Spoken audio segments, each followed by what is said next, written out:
Minimal variabel. Ya.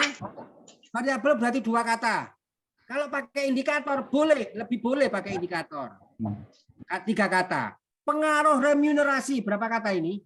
2. Bukan pengaruh. Pengaruh itu bukan variabel, kata penunjuk ya, kata kata depan.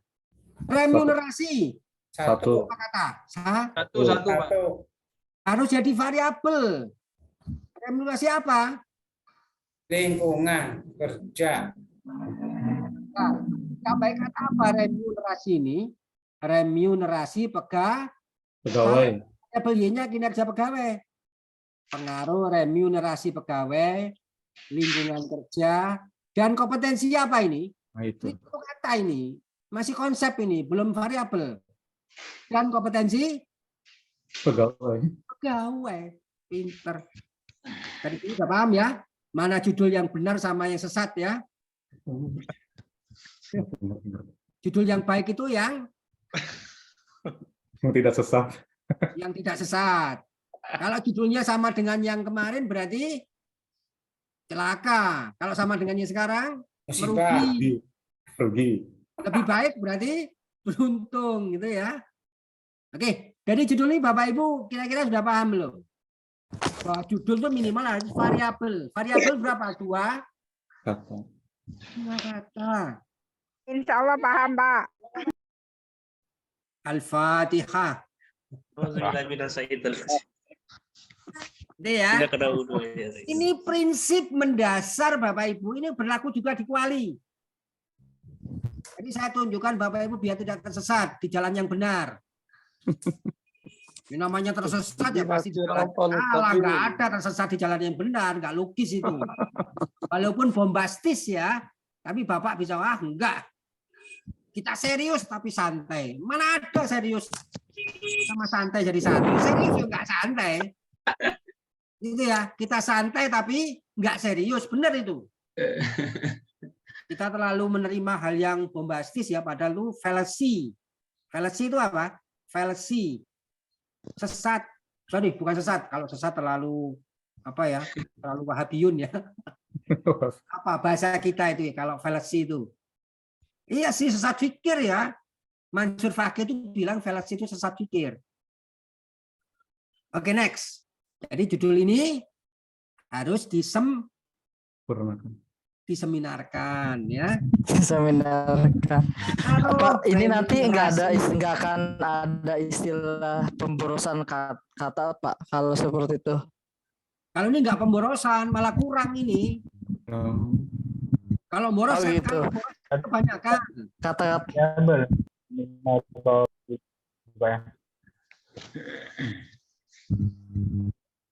pengaruh remunerasi pegawai, lingkungan kerja pegawai, dan kompetensi pegawai terhadap kinerja pegawai. Kalau gini ya, karena remunerasi itu kan misalkan pegawai cocok, lingkungan kerja cukup dalam bentuk variabel itu. Kompetensi pegawai untuk menunjukkan untuk agar menjadi variabel. Kalau lingkungan kerja pegawai kan jadi indikator itu. Betul ya? Oh iya, 3 kata ya. Jadi 3 kata itu indikator jatuhnya sudah. Kalau 2 kata remunerasi. Kadang-kadang dosennya yang basah ya. Pegawainya sudah ada di belakang. Ini ahli bahasa dengan ahli metodologi beda. Ya, kayak boros. Kayak boros, tapi harus. Itulah ilmu ya. Sekali waktu butuh boros. Misalkan anak kita minta uang jajan mulu ya, sehari sampai 3 kali. Ibu-ibunya marah. Ibunya marah, ngapain sih boros kamu? Loh, sehari 3 kali loh. Itu pun cuma berapa? Paling 3.000, 1.000 kali 3. Nah kamu sebagai istri minta ke aku udah berapa? 1 juta kali 4, 24 juta. Kamu lebih boros gitu misalkan ya. Jadi perspektif ibu dengan perspektif bapak itu beda. Sama dengan perspektif ahli bahasa dengan ahli metodologi beda. Kalau bahasa memang ditinjau dari kebahasaannya, nggak boleh boros ini. Tapi ahli metodologi boros boleh asal memenuhi persyaratan metodologis. Metodologi. Ya, pengaruh remunerasi pegawai, lingkungan kerja, walaupun nggak ditambah pegawai, pasti nih kaitannya konteksnya adalah pegawai. Kompetensi Pegawai. pegawai. Terhadap kinerja pegawai. Iya. Nah, judul yang begini agar tidak terlalu boros diganti apa kira-kira? Supaya nggak jadi boros. Ayo kita diskusikan. Kita berlatih.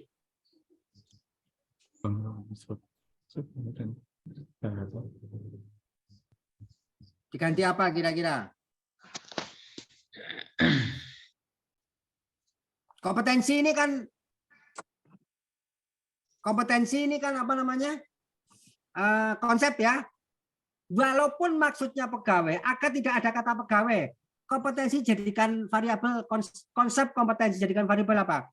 Misalkan kinerja pegawai itu persyaratannya apa aja? Kompetensi pegawai itu persyaratannya apa? Sama, personal, sosial, pedagogik, dan profesional. Kalau pegawai nggak ada pedagogiknya, langsung 3 profesional.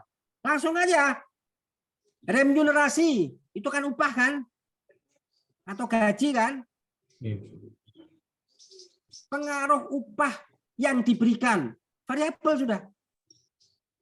Kita siasati remunerasi biar enggak upah yang diberikan, koma, lingkungan kerja dan kompetensi saja kurang ditambahi, jangan pegawai, ditambah apa? Kompetensi profesional terhadap kinerja pegawai. Agar menjadi variabel. Itu siasat saja. Agar masukan Ibu tadi kadang-kadang ini dituduh ada pemborosan. Atau ya kita biarin judul kayak begini akan nggak boros. Tetapi di definisi istilah remunerasi yang dimaksud dalam penelitian ini adalah upah yang diterima oleh pegawai. Lingkungan kerja yang dimaksud dalam penelitian ini adalah lingkungan kerja yang melingkupi pegawai. Pegawai mana? Pegawai di lingkungan Pusat Pendidikan dan Pelatihan Pegawai Kementerian Pendidikan dan Kebudayaan Kemendikbud Republik Indonesia. Kompetensi dalam judul ini, dalam penelitian ini yang dimaksudkan adalah kompetensi profesional pegawai. Jadi nanti meskipun judulnya begini nggak apa-apa, asal nanti ada batasan istilah yang ada di akhir bab 1.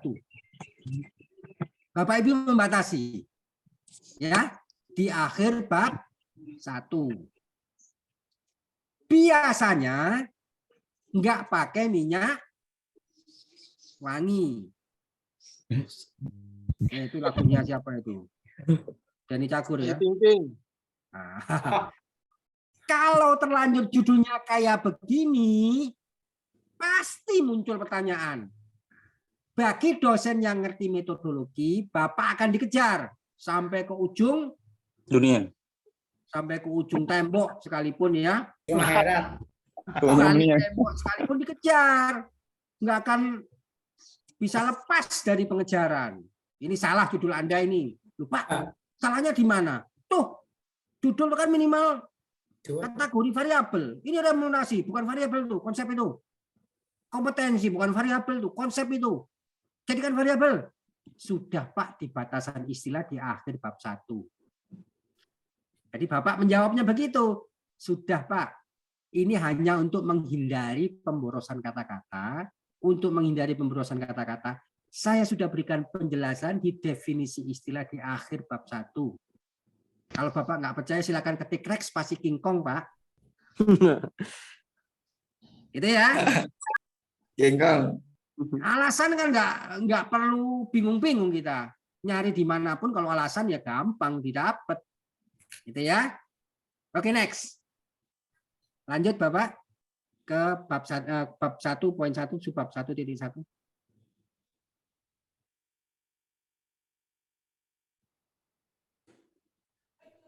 Ya, skripsi ini.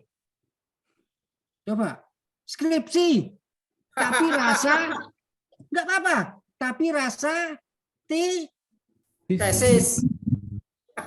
Loh, ternyata realitasnya ada memungkinkan skripsi tapi rasa tesis. Berarti coba saya lihat pembimbingnya siapa, Pak?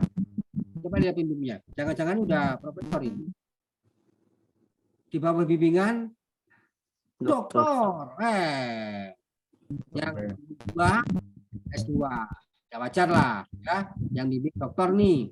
Bimbing 1. Banyak sarjana alam gaib, magister dan ya M itu. Nya di bawah UPN lagi. Iya Ibu. Judulnya Ya bagus ini. UIN Jakarta lagi, Syarif Hidayatullah. Next, ya terus.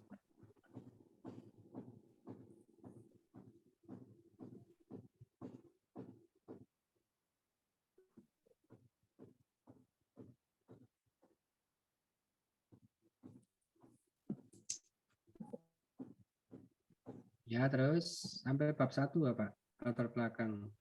Di halaman 1, paragraf 1 coba kita lihat. Stop.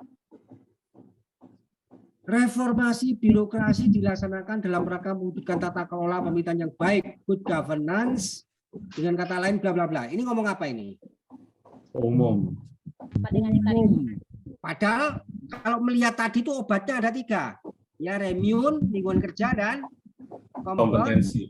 kompetensi. Penyakitnya di mana? Kinerja pegawai. Kinerja pegawai. Penyakitnya. Mestinya langsung aja menukik. Langsung penjelasan upah kerja itu. Enggak ngomong penyakitnya. Apa penyakitnya? Kinerja pegawai. Oh, kinerja. Iya, penyakitnya kan kinerja pegawai. Coba kita lihat redaksi tentang kinerja pegawai. Kita lihat, ada enggak? Ini masih umum lagi. Stop. Namun fakta yang jadi saat ini kewajiban negara. Ngapain kita cerita kewajiban negara? Jika merujuk pada salah satu instansi pemerintah, ini sudah ngomong realitas lapangan ya, kantor pusat. Bagus nih, terus Nggak ada ya. laksanakan kebijakan. Ini langsung apa ini langsung berdasarkan data penting untuk Ya. Ngomong undang-undang. Terus Bapak Ibu. bahas itu ya. Ini malah ini dulu ya, obatnya dulu ya. Durasi, faktor lain ini ngomong teori ini ya. Nggak ada itu. Ah. Nah itu yang baru. Di Stop, Bapak Ibu. Stop. Saran saya di page 1 halaman 1 paragraf pertama langsung Bapak cerita dengan kinerja guru yang baik itu menurut ini begini, realitas di lapangannya begini. Itu ya. Langsung tunjuk poin. Tunjuk poin. Baru kemudian menjelaskan secara teori begini, bla bla bla, sambil menambah keterangan tentang observasi awal di mana lokusnya. Ya di kantor pusat, ini tadi ya konteks penelitian ini kantor pusat diklat. Ceritakan sudah.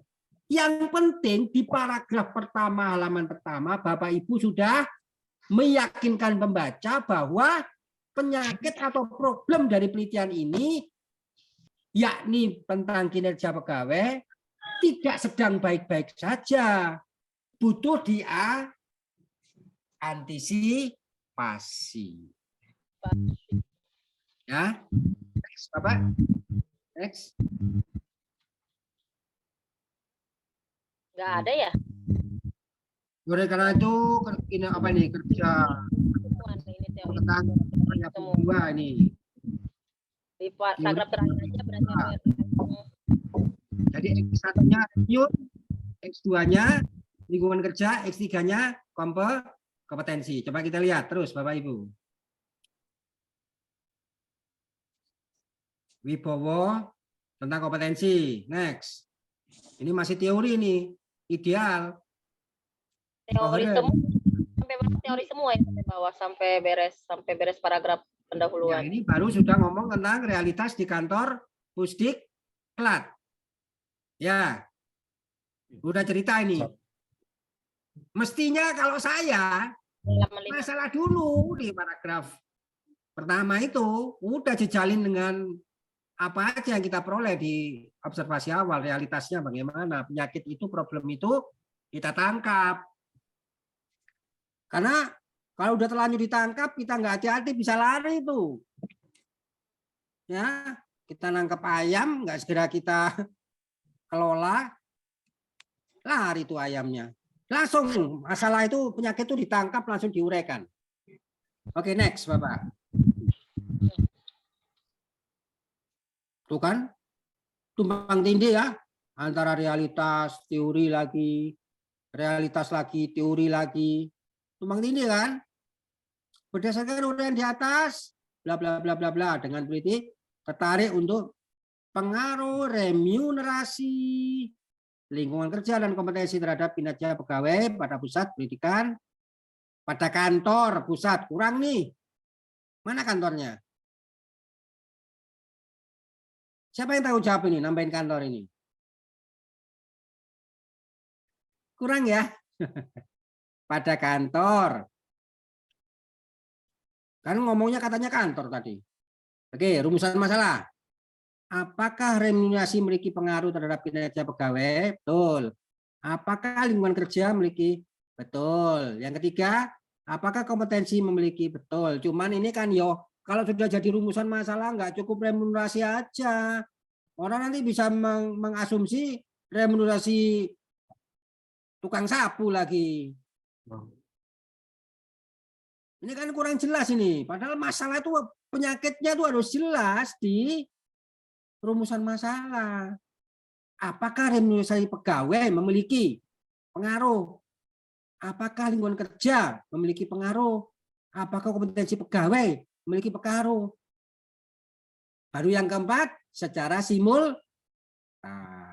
Ya, remun, lingkungan kerja, kompetensi guru, pegawai, remunerasi pegawai, lingkungan kerja, secara simultan serempak memiliki pengaruh terhadap kinerja pegawai kantor pusat pendidikan. Nah, ini tetap bermasalah. Kalau di sini harus eksplisit ya.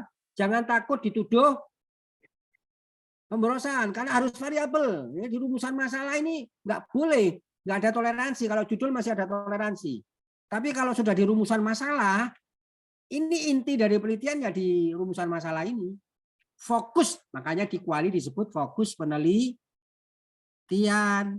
Di penelitian kualitatif disebut fokus penelitian. Di kuanti disebut rumusan masalah, rumusan penyakit. Di kuanti itu masalah itu penyakit. Ini menjadi fokus penelitian. Sehingga harus dalam bentuk variabel minimal.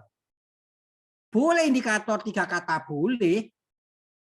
Item 4 kata boleh, sub item boleh. Cuman kurang kerjaan kalau sampai 5 kata gitu ya. Frasanya sampai 5 kata kurang kerjaan itu. Akan kesulitan kita mendapatkan jawaban.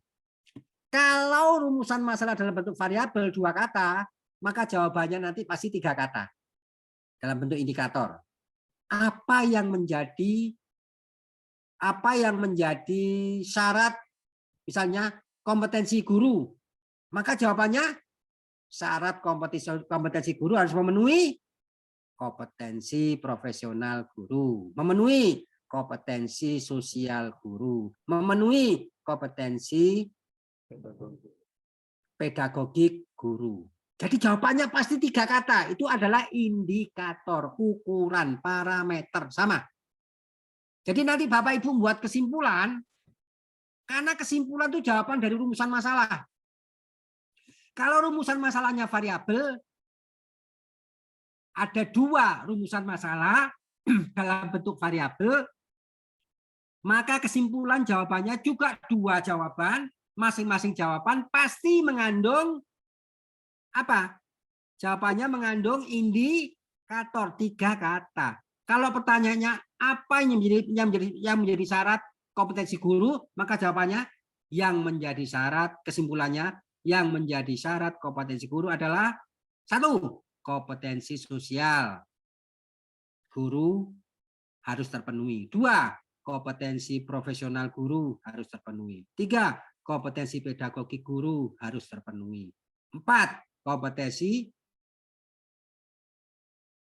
personal guru, sosial, pedagogik, dan profesional harus 3 kata ya. Ini logika untuk membuat kesimpulan. Karena kesimpulan merupakan jawaban dari rumusan masalah. Kalau rumusan masalah 2, maka kesimpulannya juga 2. Saya ingin menunjukkan logika saja. Konsistensi logika penulisan. agar metodologis. Jangan rumusan masalah 2, kesimpulannya 3. Ini yang satu ini dari jawaban apa ini? Iya, dari jawaban orang yang selalu mendoakan saya dalam kesendiriannya, Pak. Pak, gitu ya. Ngapain lu alay lu gitu ya. Kalau 2 ya 2 jawabannya, kesimpulannya. Gitu ya. Next, tujuan. Ini kita lihat rumusannya ada 4 ya. Maka tujuan penelitian juga ada 4. Rumusannya 4, tujuannya juga 4. Tinggal mengganti kata tanya dengan untuk apa ini? Mengetahui. Cukup nggak kalau S1 mengetahui? Cukup. Kalau S2 untuk menganalisis. Taruh. Analisis. Next, ada berapa Bapak tujuannya? Ada 4. Clear ya? Clear. Next, manfaat Bapak. Bagi fakultas dan peneliti. Oke, bolehlah. Terus, 2, bagi instansi yang dikaji, yang diteliti. Pusat, diklat ya. Yang ketiga, bagi pihak lain. Selain yang dipihaki. Pihak lain ini siapa ini? Stakeholders mungkin ya. Lalu bagi calon mempelai. Bebas ya. Kita punya harapan ini akan bermanfaat bagi siapa? Sebutkan saja. Sebanyak mungkin ya, nggak masalah. Next. Bapak, setelah Pak, ini. kalau umum kayak gitu nggak apa-apa, Pak? Misal bagi pihak lain gitu, atau harus spesifik gitu untuk siapa? Harus definitif lah. Pihak lain ini siapa? Keliru berarti ini ya. Iya, pihak lain ini siapa? Harus definitif ya. Ini ngomong manfaat ya. Iya. Manfaat itu ada akademik teoretik, ada manfaat Praktik. praktik. Coba dilihat dari nomor 1 Bapak, kembali ke nomor 1. Itu manfaat bagi siapa 1? Mungkin pihak yang membutuhkan, Pak. Fakultas dan peneliti itu praktik itu. Instansi praktik. Ini peneliti.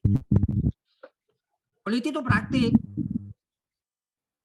Kalau akademik atau teoretik itu biasanya itu kayak khazanah, meningkatkan atau memperluas cakrawala, memperdalam samudra, ya.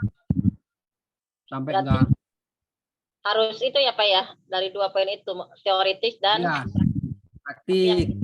hanya praktik aja. Ini kayaknya praktik aja ini, ya. Bagi pihak-pihak tertentu pasti praktik. Ada alamatnya di situ. Ya. Nggak ada teoritisnya yang ini ya. Nah, kalau alamatnya itu ilmu, pengetahuan ilmu, kemudian teori tentang manajemen kinerja, itu berarti akademik teoritik. Oke, next Bapak. Next. Nah, stop. Berarti sudah. Oke, sampai di sini adakah yang ingin diperdiskusikan? Bismillah, Bapak saya dong, Pak. Silakan. Ini menarik kayak ini. Tadi yang telah sampaikan Bapak kaitan dengan yang proposal yang pertama, Pak, proposal pengaruh kepemimpinan. Tadi Bapak menyampaikan bahwasanya di gap itu, di gap atau kesenjangan itu, lah ini dirasa sudah benar, kok masih tetap diteliti gimana ceritanya gitu kan. Nah, ini hal-hal yang serupa ini sering saya lihat, Pak. Apakah apa indikatornya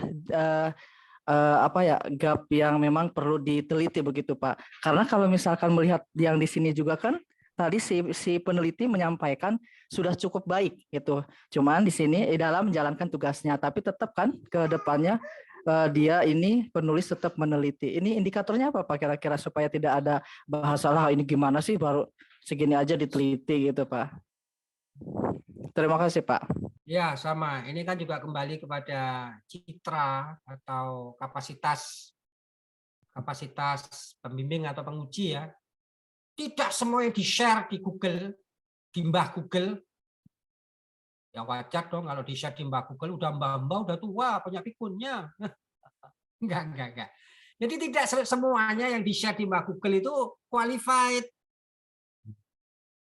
Kami ini yang sedikit punya pengalaman tentang metodologi, karena sudah banyak makan asam garam sampai hipertensi dan semacamnya itu ya, sehingga kita mendapatkan kiat yang ideal itu bagaimana. Walaupun kita nggak bisa memaksa kepada semua orang untuk ideal sebagaimana idealisme yang saya punya, tapi saya ingin tunjukkan pada dunia. Ingin tunjukkan pada dunia. Begitulah kira-kira ya. Saya ingin tunjukkan bahwa yang simple aja lah, kita nggak usah terlalu detail indikator apa. Pokoknya logis seperti apa yang saya sampaikan. Sebelum kita memulai penelitian, catch the problem, cari penyakit. Setelah dapat penyakit, oke, silakan buat judul. Judul yang baik gimana? Judul yang baik itu yang nggak jelek. Ya, ada fokus, ada modus, ada lokus, ada tempus. Di latar belakang, antarkan bahwa penyakit itu layak untuk dikaji, layak untuk diobati. Unik. Nggak ada orang panuan sampai satu wajah panu semua misalkan ya. Penyakit di wajah panu tapi kok segede itu, kan nggak lazim nih penyakitnya. Itu unik berarti. Kalau penyakit panu di sini sedikit jerawat, biasa. Penyakit jerawat itu biasa. Yang nggak biasa itu kalau jerawat, misalnya cuma ada 3 jerawatnya, kan nggak biasa tuh. Membentuk lafaz apa misalkan namanya gitu, kan unik gitu ya. Itu yang namanya alasan kenapa penyakit itu kemudian diberi alasan karena unik. Jadi kalau dipaksa Pak, indikatornya apa? Logika kita dipakai. Masing-masing kita ini di karunia Allah logika ya, berpikir ya. Bukankah kita diperintah untuk selalu berpikir ya? Ya kita pakai akal kita ini, kita pakai untuk. Dari sekian banyak tulisan, sekian banyak yang sudah kita baca, biasakan kita mencari pola, menjadi pattern. Pengalaman saya ketika saya membantu teman-teman, ya ketika ingin mengirimkan artikel jurnal, ternyata artikel jurnal yang karena kualifikasi karya ilmiah itu kalau dipublish di jurnal, apalagi jurnal Scopus, rata-rata itu berpola. Yang diterima dan dipublish, diterbitkan oleh jurnal-jurnal internasional, itu polanya sama. Apa itu? Saya sebutkan tadi, page 1, the first paragraph, itu harus menukik kepada tulisan narasi Anda sebagai peneliti tentang penyakit itu, apa bahayanya, apa mendesaknya untuk dicari solusi antisipasi obat, di paragraf pertama, di halaman pertama. Selebihnya silakan pakai cara menulis piramida terbalik. Setelah kita di paragraf pertama begitu, mau piramida atau piramida terbalik bebas. Tapi jangan ada pemborosan. Kalau ada 3 variabel, X tentang remun, lingkungan, dan kompetensi, dan 1 variabel X tentang kinerja, ceritakan secara teoritik pendapat masing-masing tentang remunerasi yang ideal bagaimana, lingkungan kerja yang ideal bagaimana, secara teoritik ya, pendapat tokoh ya atau penteori ya, teori tentang apa kompetensi pegawai bagaimana, teori tentang kinerja pegawai bagaimana. Secara teoritik baru menceritakan realitas, karena teoritik itu adalah ideal. Jangan sampai yang ideal teoritik tadi pada realitasnya sama. Oh, kinerjanya sudah baik, remunya sudah memuaskan pegawai, lingkungan kerja mendukung, kompetensi pegawai sudah optimal. Ngapain diteliti kalau udah baik semua? Tunjukkan bahwa itu enggak baik, tidak sedang baik-baik saja. Tidak butuh berpuluh-puluh halaman, cukup 5-10 halaman.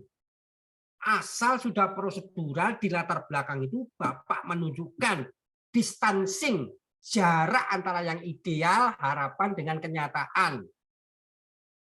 Antara das Sollen dengan das Sein, antara hope and reality, antara obat dengan penyakit. Clear ya? Rumusan masalah gampang, sudah jadi.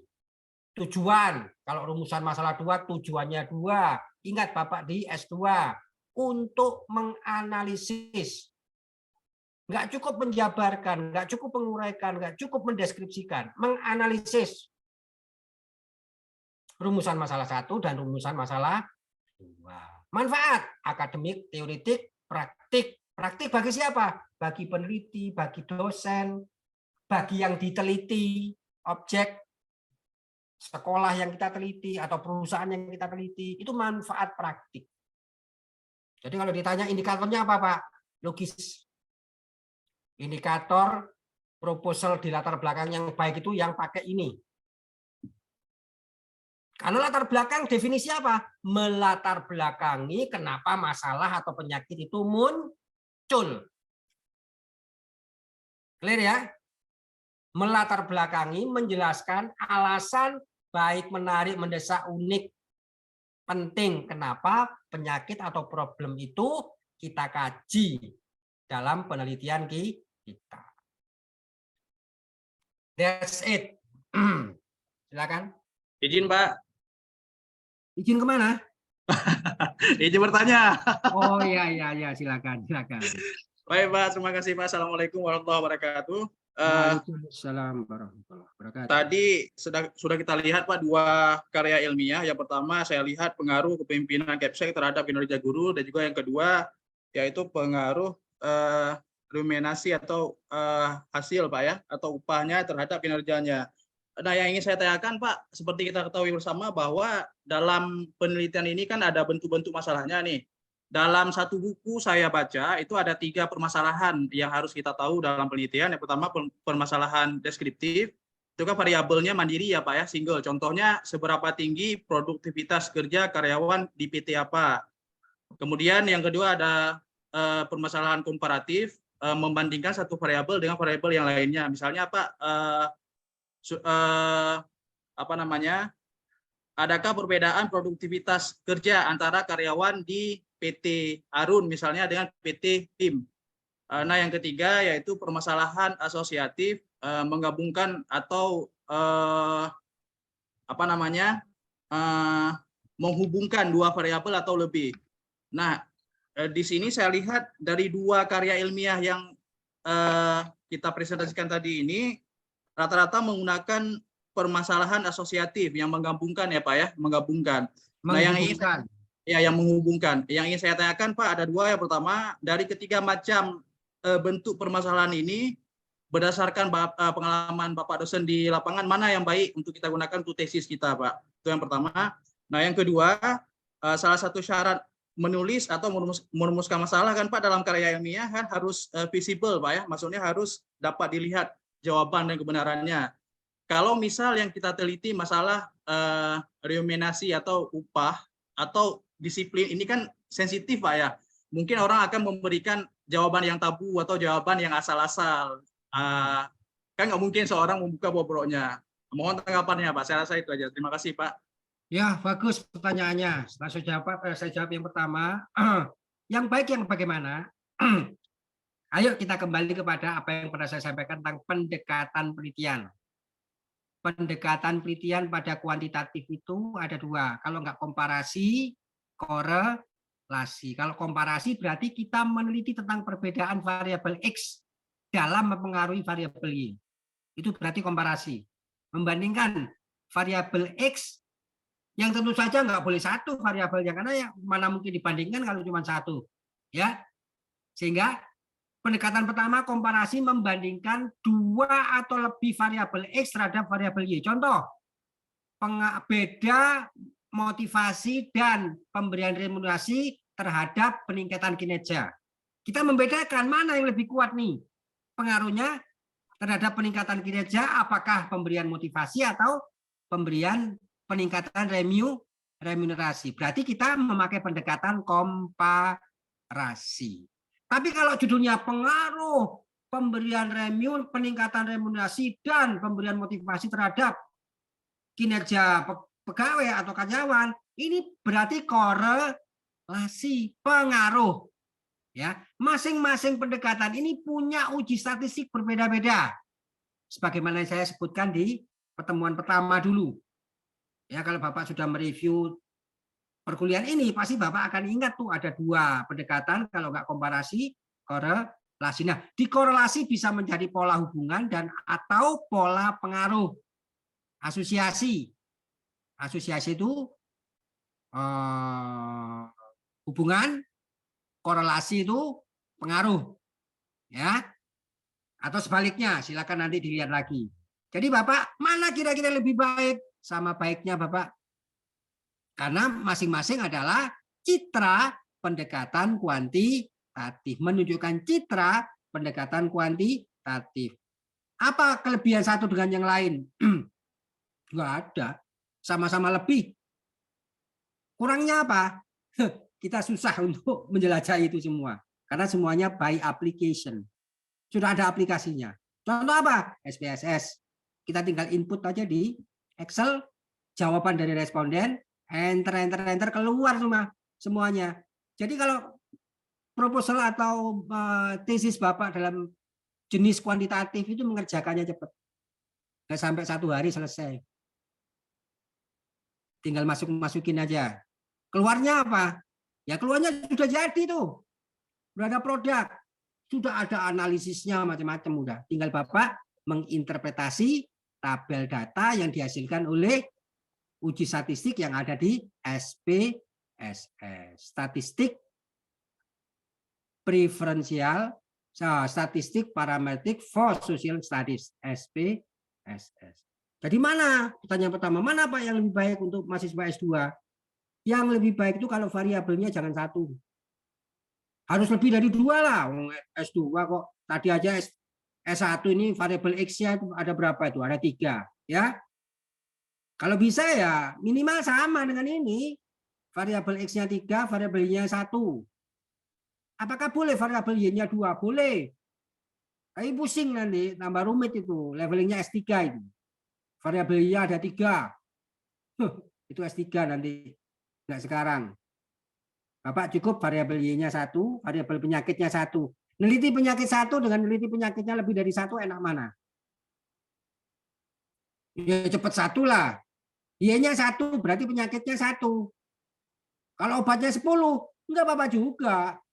Obatnya 10 dilihat aja dari 10 obat itu mana yang paling berpengaruh, mana yang paling memberi pengaruh efek sembuh terhadap penyakit yang kita derita. Tapi lazimnya S2 itu ya variabel X-nya 3 minimal. Variabel obatnya itu 3 minimal. Mau 4 boleh. 5 aja udah kebanyakan. S2 ya. Rumit nanti. Rumitnya apa? Semakin banyak di laporan penelitiannya nanti. Untuk pertanyaan yang kedua, kalau yang 1 tadi mana yang lebih unggul Bapak ya? Yang kedua tadi apa Bapak? Saya nggak mencatat ini. Untuk yang keduanya Pak, ini kan salah satu syarat merumuskan masalah dalam karya ilmiah. Oh, kita iya, kan iya. harus Paham. Jadi masalah itu coba Pak diulang Pak. Maaf ya. Untuk menuliskan rumusan masalah gimana? Dalam karya ilmiah kan harus ada unsur visible kan Pak, maksudnya harus dapat dicari kebenarannya. Ya. Tapi kalau misalnya kita teliti masalah pendapatan atau gaji remunerasi itu, atau katakanlah disiplin, ini kan mungkin responden nggak akan berikan jawaban yang ini Pak, yang real Pak ya. Iya. Ya itu Pak. Baik, pertanyaan bagus. Untuk meninjau problem itu bisa dilihat dari unit of analysis apakah jatuhnya pada variabel atau indikator. Semakin yang dipersoalkan, yang dijadikan penyakit itu jatuh pada unit of analysis item misalkan, itu baik untuk mendapatkan hasil, tapi rumit untuk kita sebagai peneliti, apalagi peneliti yang pemula. Dari sisi jenis data, ya, datanya itu dan unit analisisnya yang paling baik itu variabel 2 kata, boleh 3 kata berarti kita menyatakan penyakitnya dalam bentuk variabel, dalam bentuk indikator kalau 3 kata, ya. Kalau 2 kata variabel. Jangan 1 kata. Kalau 1 kata itu konsep. Tidak ada pertanyaan dalam bentuk konsep dalam penelitian ilmiah. Kalau makalah ada, paper ada. Khusus pada medpen kuantitatif dalam bentuk minimal variabel. Makanya tadi saya sebut di fokusnya itu harus variabel. Tadi kita temui apa pengaruh remun, lingkungan kerja dan kompetensi. Ini konsep loh ini. Dua variabel X-nya itu X1 dan X3-nya konsep. X2-nya lingkungan kerja sudah variabel. Y-nya kinerja pegawai sudah variabel. Ya. Pertama, yang dilihat dari strukturnya dulu, unit of analysis-nya dulu, minimal variabel. Yang kedua dari jenis data, Bapak. Minimal kalau kuantitatif datanya, jenis data ada N, nominal, O, ordinal, I, interval, L, rasio. Untuk menjadi ukuran jawaban, maka harus jatuh pada jenis data rasio yang memiliki 3 kriteria. Kalau nominal cuma 1 kriteria, menunjukkan beda saja. NO, ordinal, menunjukkan beda dan jarak.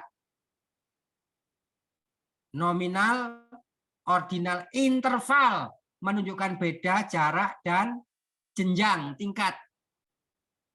Jadi rumusan masalah minimal mengandung jenis data apa? Interval agar bisa diukur. Itu sudah syarat mutlak. Requirement untuk kuantitatif research. Yang kedua, Pak, variabelnya itu contoh disiplin pegawai, kan nggak bisa dilihat. Tapi ukurannya kan ada. Variabel disiplin pegawai itu bisa dilihat dari ukuran. Apa? Datang tepat waktu. Ukurannya apa? Waktu kedatangan. Produksi yang dihasilkan oleh karyawan. Mestinya pagunya sehari dia mampu membuat 10 keranjang. Karyawan ini ternyata mampu membuat 15 keranjang. Menunjukkan kedisiplinannya. Definisi disiplin apa dulu? Waktu tepat. Ya, apalagi keajegan. Disiplin itu mengandung unsur waktu. Segera mungkin. Orang yang datang sesegera mungkin, bekerja sesegera mungkin, ya, immediately itu berarti disiplin. Dari sisi waktu menjadi ukuran disiplin. Yang kedua, dari segi konsisten, keajegan. Nggak cuma di hari itu saja dia datang tepat waktu dan pulang lambat waktu. Hampir tiap hari, berarti dia konsisten. Immediately. Kemudian, nggak pandang bulu disiplin itu. Jadi kedisiplinan pegawai itu nggak pandang bulu. Nggak peduli itu anaknya direktur, kalau melanggar, diapakan? Dipunish. Nah, disiplin pegawai itu tidak bisa nggak visible. Tapi menjadi visible manakala disiplin pegawai itu dibuat ukuran waktu, ukuran keajegan, ukuran nggak pandang bulu, sehingga dalam bentuk indikator yang intangible, yang tidak bisa diukur itu kemudian menjadi terukur karena variabel kemudian dijabarkan menjadi indikator. Yang visibility, yang nampak dilihat, karena kita observasi dan penelitian itu harus yang terlihat, yang empiris. Kalau kita meneliti pikiran orang berarti meneliti tentang konsep, ya bibliografi, studi pustaka. Kita nggak meneliti sesuatu yang terlihat. Tapi meneliti tentang pikiran orang yang tertulis di buku. Ideologi orang yang dituliskan di jurnal ilmiah. Kita gabung-gabungkan, kita bandingkan, sandingkan, tandingkan, bantingkan sekalian. Tetapi yang kita kaji bukan realitas empiris, tapi realitas abstrak. Beda. Kalau di kuantitatif, hampir semua yang dikaji realitas empiris yang measurable. Karena ukuran indikator itu artinya measurable, bisa diukur. Statistik parametrik for social study, SPSS. Parametrik itu ukuran. Kalau ada ukurannya berarti visible apa abstrak? Visible. Makanya kuanti tidak mengenal penelitian secara abstrak. Semuanya visible. Loh Pak, disiplin kan nggak bisa diukur. Siapa bilang? Tanggung jawab kan nggak bisa diukur. Siapa bilang? Tanggung jawab itu bisa diukur kalau ada ukurannya. Ukurannya apa? Ya indikator dari tanggung jawab. Apa indikator tanggung jawab? Berani mengambil risiko atas apa yang dia sudah kerjakan. Apalagi kita buat ukuran-ukuran itu. Sehingga measurable-nya, kemampuan untuk diukurnya itu dengan apa? dengan membuat indikator, parameter, ukuran. Jadi indikator, parameter, ukuran itu sama. Begitu Bapak ya? Nggak peduli. Perilaku manusia nggak bisa diukur. Tanggung jawab, disiplin, prakarsa. Kalau gaji bisa diukur. Oh, gaji pegawai menengah ke bawah sekian. Gaji pegawai menengah, foreman sekian. Gaji pimpinan sekian. Ada ukurannya kalau remunerasi. Kinerja ada ukurannya. Performan ada ukurannya. Begitu Pak? Clear? Bisa dipahami Bapak? Ya Pak. Bagus, pertanyaannya bagus. Ya, silakan ditulis sekaligus nanti nomor kopiahnya berapa, nomor celananya berapa ya, nomor sepatunya. Dari Aceh ini. Dapat piring cantik. Bapak dari Aceh ya? Dari Aceh Pak, betul Pak. Bagus, bagus. Salam buat teman-teman. Siap Pak. Bagus ini. Ya, yang lain silakan. Assalamualaikum warahmatullahi wabarakatuh. Waalaikumsalam warahmatullahi wabarakatuh. Terima kasih Pak dosen, ini menarik tentang masalah seputar latar belakang nih Pak. Sekilas kita tahu bahwa latar belakang itu kan bagian menjelaskan tentang konteks sosial, teori penelitian terdahulu, kemudian masalah yang dihadapi, dan tujuan penelitian secara sistematis dan terperinci. Juga latar belakang ini kan bertujuan untuk memberikan pemahaman yang komprehensif tentang topik penelitian, kemudian dan memberikan landasan yang kuat untuk mengembangkan rencana penelitian yang tepat dan relevan. Ini itu kapan? Yang jadi pertanyaan saya, bagaimana kita tahu bahwa peneliti itu dapat memastikan bahwa latar belakang dalam proposal penelitian mencakup aspek-aspek yang relevan, tepat, dan komprehensif, serta dapat memenuhi tujuan yang diharapkan. Ya, seperti katakanlah menjelaskan konteks sosial, teori penelitian terdahulu, masalah yang dihadapi, dan tujuan penelitian. Sehingga dapat memberikan landasan yang kuat untuk mengembangkan rencana penelitian yang tepat dan relevan. Serta menghasilkan hasil penelitian yang berkualitas dan dapat memberikan kontribusi bagi pengembangan pengetahuan di bidang yang bersangkutan. Mungkin demikian yang saya tanyakan. Terima kasih. Ya, terima kasih. Bagus ini pertanyaannya. Sebetulnya ini berkaitan erat dengan gaya selingkung masing-masing buku panduan yang diterbitkan oleh masing-masing perguruan tinggi. Gaya selingkung atau outline. Outline yang kita bahas ini outline yang minimalis. Hanya ada latar belakang, rumusan masalah, tujuan, dan manfaat. Ada outline lain yang mau menyebutkan di sana ada definisi istilah, penelitian terdahulu yang relevan dan orisinalitas penelitian, ya. Kemudian ada juga macam-macam, ya. Yang kita bahas tadi masih syarat minimalis. Kembali pada latar belakang. Latar belakang harus komprehensif. Berarti kita ngomong yang umum. Latar belakang harus yang relevan. Berarti relevan. Kita ngomong penyakit yang kita kaji ini ada rujukan penelitian terdahulu, itu namanya relevan. Dan relevan itu artinya penyakit yang kita kaji, kita mampu membuktikan bahwa tawaran obat yang diberikan itu efektif, berpengaruh, memberikan efek. Efek kemana nih Pak? Ke depan? Efek ke samping atau efek ke belakang? Memberikan efek mengobati penyakit yang kita teliti, itu relevan namanya. Kalau komprehensif, berarti kita harus ada gantungan teori secara general, umum, rasional, koheren. Relevan berarti penyakit yang kita sajikan, yang kita tawarkan untuk diobati ini adalah penyakit yang korespondensi, apalagi penyakit yang empirik, yang realistik, apalagi penyakit yang ada rujukan penelitian terdahulu. Makanya tadi disebut ada penelitian terdahulu. Ini bukan konteks sosial, Bapak. Walaupun mayornya sosial, spesialis untuk prodi kita bukan konteks sosial. Saya ngerti maksud Bapak. Di cara outline kualitatif ada konteks penelitian, bukan konteks sosial. Ada fokus penelitian. Kalau di kuanti ada rumusan masalah, ada latar belakang masalah, ada rumusan masalah, bahasa kuanti. Bahasa kuali, konteks penelitian, ada fokus penelitian. Karena prodi kita MPI itu di bawah Fakultas Tarbiyah, maka konteksnya bukan konteks sosial, dalam konteks prodi, konteks tarbiyah. Tarbiyah, Bapak.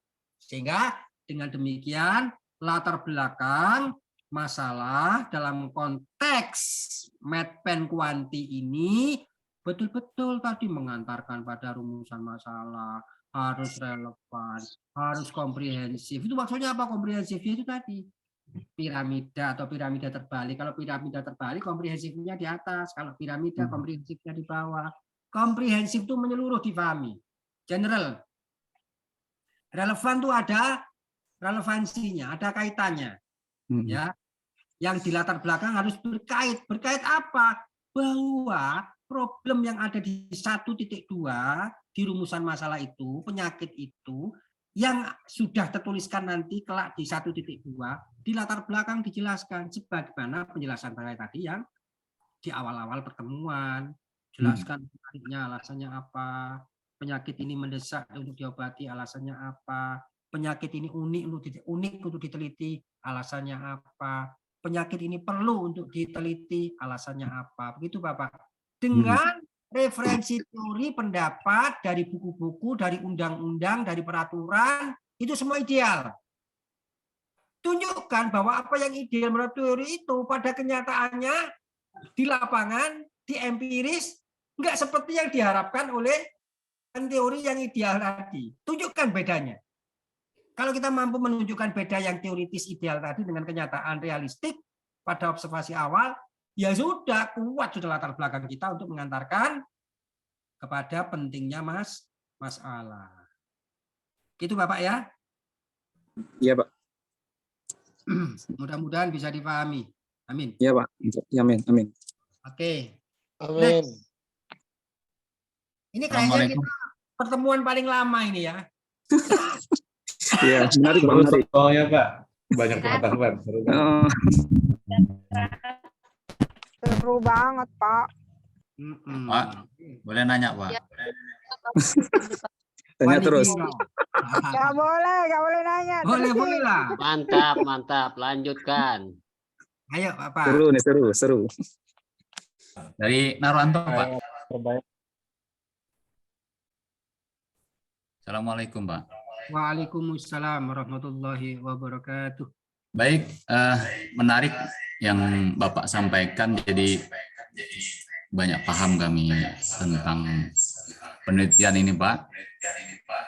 Nah, cuman kalau saya membaca contoh-contoh skripsi, tesis itu kadang bikin kita bingung karena terlalu banyak teori-teori menurut A, B, C, dan D. Bisa nggak Pak kalau di dalam skripsi atau tesis itu kita memakai satu teori saja gitu.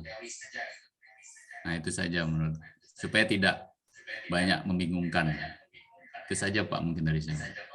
Iya, bagus nih pertanyaannya. Kayak Pak Tino Sidin ya, semuanya bagus. Teori Pak, itu tergantung penyakitnya dan obatnya. Masing-masing penyakit dan obat mengandung teori. Kalau contoh ini, pengaruh remunerasi, lingkungan kerja, dan kompetensi terhadap kinerja pegawai, variabel X ada 3 variabel Y ada 1. Jadi Bapak masing-masing variabel ini harus ada teorinya. Teori tentang remunerasi cukup 1, boleh. Lingkungan kerja 1, boleh. Kompetensi 1, boleh. Kinerja pegawai 1, boleh. Berarti ada 4 teori. Pertanyaannya Bapak itu, Pak boleh 1. Kalau cuma 1 saja tentang teori penyakit saja, tentang kinerja pegawai saja ya kurang. Masing-masing variabel boleh minimal 1 teori. Bukan 1 ndil ya. Bapak Ya cuman, maksud saya gitu Pak, seperti iya, yang Bapak sampaikan gitu. berarti masing-masing variabel ada 1 teori, boleh Satu Bapak. teori ya, gitu. Karena apa? Sebagai acuan yang ideal ini. Untuk membedakan, memberitahu kepada khalayak adanya beda dari yang ideal teoritik tadi dengan realitas kenyataan di lapangan yang kita sebut sebagai penyakit itu. Ingin kita tunjukkan bahwa ini penyakit, masalah. Karena apa? Karena masalah ini berbeda dengan apa yang diteorikan. Karena teori itu sudah ideal. Makanya kita butuh obat. Obatnya berupa apa? Teori itu obat menjadikan masalah tadi memenuhi kriteria standar teori. Makanya ketika ditanya dalam dunia akademik obatnya apa? Obatnya ya teori, ya pendapat yang sudah melalui proses riset. Kalau pendapat Anda tanpa riset, Anda bisa dianggap, diasumsikan sebagai dukun nanti. Sebentar. Saya tanya sama khodam saya. Wes, ya. Itu nggak visible itu. Ya. Karena penelitian kuantitatif, sekali lagi ini kuanti ya, beda nanti dengan kuali Bapak Ibu ya. Ada kiat tersendiri untuk kuali. Ini kuanti, kita ngomong kuanti. Yang punya cara, kebiasaan, tradisi yang berbeda. Karena semuanya serba terukur. Kuanti itu intinya terukur semuanya. Karena kita mencari angka. Kuanti nanti kesimpulannya angka. Oh, kompetensinya pengaruh remunerasi terhadap kompetensi guru 0,7 misalkan. Itu ada artinya. Nanti akan keluar angka di situ. Karena kuanti itu memang jawabannya berupa, datanya berupa angka. Jadi Bapak sedang bermain-main dengan angka ini. Bapak suka 1 apa 4? Saya tanya, jujur. Apanya? Kemana-mana tuh. Mungkin 1. disesuaikan, Pak. 1 tapi rasanya 4. Apa 4 rasanya 1? Apa itu, Pak? Rasanya.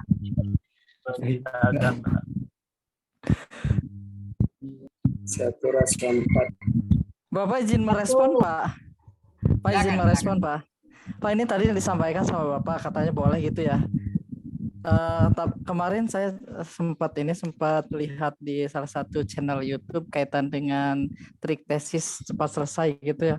Itu beliau menyampaikan bahwasanya untuk judul itu harus disokong oleh jurnal atau landasan empiris minimalnya 10, 5 lokal dan 5 internasional gitu Pak. Itu gimana Pak dengan apa yang disampaikan oleh Bapak tadi?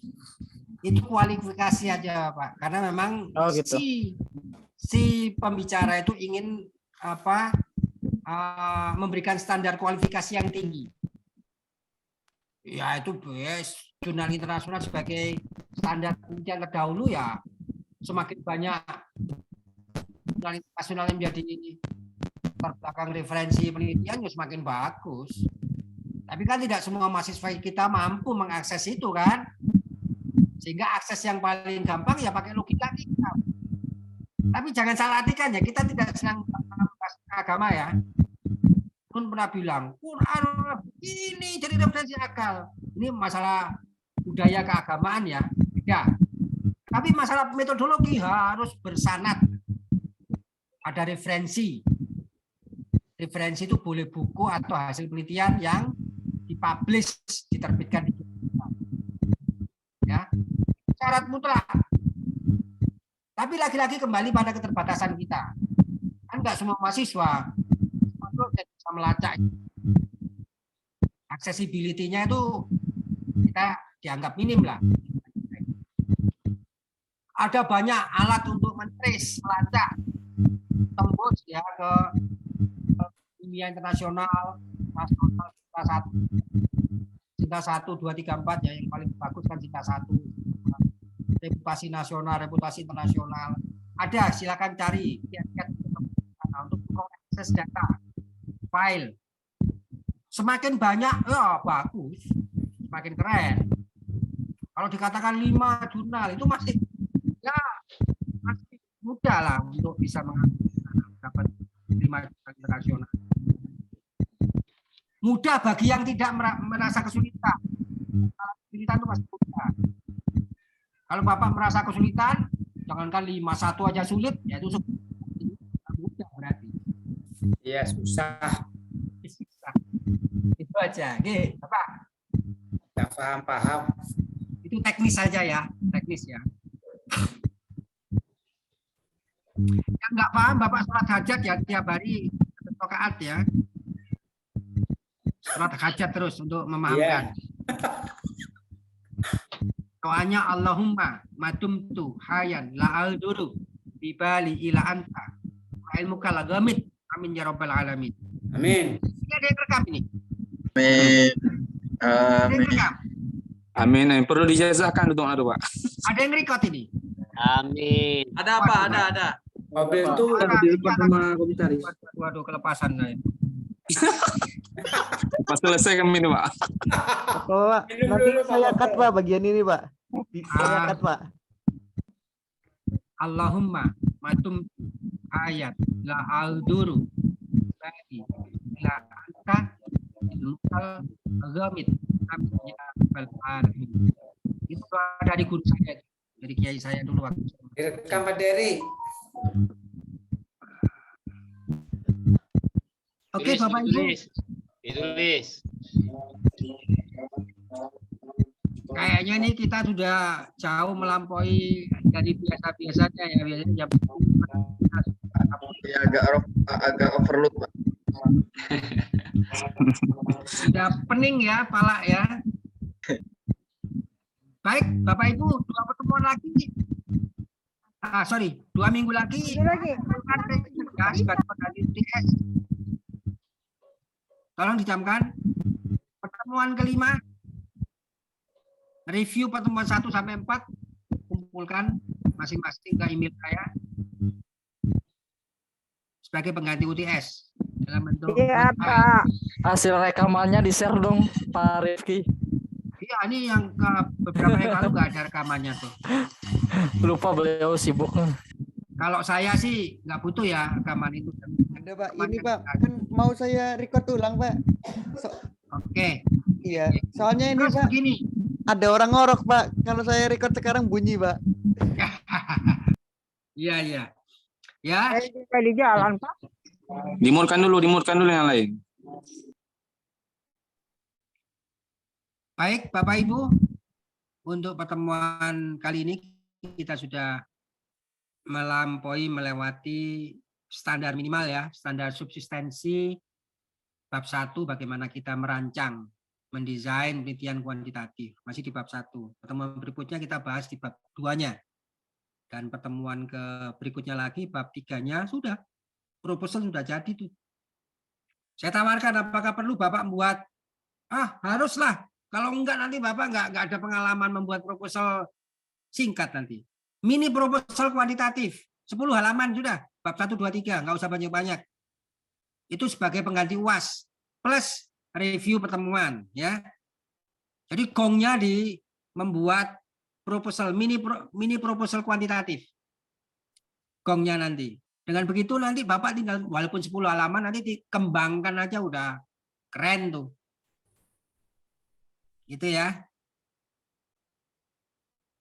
Fix di akhir pertemuan nanti mini proposal kuantitatif. 10 halaman maksimal. Kalau enggak nanti geladrah sampai 20 30 halaman enggak, 10 halaman. Kalau perlu yang kemarin dikumpulkan ke saya diringkas jadi 10 halaman. Tetapi ditambal sulam sesuai dengan apa yang kita diskusikan. Di bab 1 harus begini. Kita sudah dapat masukan ya. Di bab 2 besok begini. Ya, di pertemuan berikutnya bab 3-nya harus begini ya, sehingga Bapak Ibu langsung praktek, nggak sekedar mendengarkan menulis ya, tapi juga nanti praktek membuat mini proposal. Baik, terima kasih Bapak Ibu, silakan diambil dulu gambarnya ketua kelas atau siapa yang mewakili sebagai laporan nanti ke pihak pasca. Ya, sudah screenshot Pak. Saya nggak tahu kalau di screenshot tadi. Sudah. Lagi Pak Rifki. Dah, ganteng. Lagi Pak. Bahaya nanti. Pak, untuk reviewnya kapan kumpul, Pak? Pertemuan kelima, ini kan keempat. Ya. Pertemuan kelima mengumumkan pertemuan review 1, 2, 3, 4. Oke. Sambil saya lanjutkan materi di bab 2. Pertemuan kelima, Bapak Ibu ngumpulin review untuk UTS, tapi tetap kuliah, saya berikan materi untuk preskripsi, bagaimana sebaiknya seharusnya di bab 2. Berarti kirimnya langsung ke email Bapak, Pak ya? Ya, Kirimnya langsung ke email Bapak, Pak ya? langsung ke email saya. Kalau nggak bisa masuk, ketik rek spasi King Kong atau apa gitu ya. King Kong. Astagfirullah. Oke ya, kita sama-sama enak ya, sehingga Bapak Ibu nanti juga mendapatkan akumulasi pengetahuan dan ilmu ya, dan nggak sekedar omong di wacana itu, tapi praktek nanti Bapak Ibu semakin bisa nanti. Baik, terima kasih banyak. Mohon maaf atas segala kurangan. Usikum wa nafsi bitaqwallah. Wallahul muwaffiq ila aqwamit thoriq. Assalamualaikum warahmatullahi wabarakatuh. Waalaikumsalam warahmatullahi wabarakatuh. Waalaikumsalam warahmatullahi wabarakatuh. Pak Ian merapat. Waalaikumsalam warahmatullahi wabarakatuh. Terima kasih Pak. Hadiah mana? Waalaikumsalam warahmatullahi wabarakatuh. Izin keluar Bapak Ibu. Un merapat. Saya nggak bisa merapat Bu ya. Segera merapat. Kayaknya nggak bisa merapat ini. Sarapan siang. Kondisinya Sarapan siang. kita di tempat aja Bu ya. Nggak bisa ngebukanya Pukayan, kesini aja biar barengan. Sama Pak Pandi dibuka nanti itu.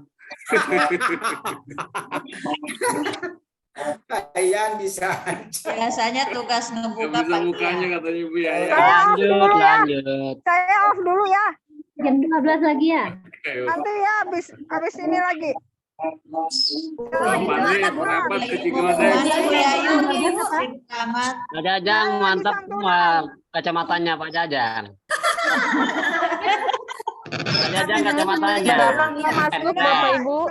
Biar nggak ngantuk Pak, mainan. Teman keren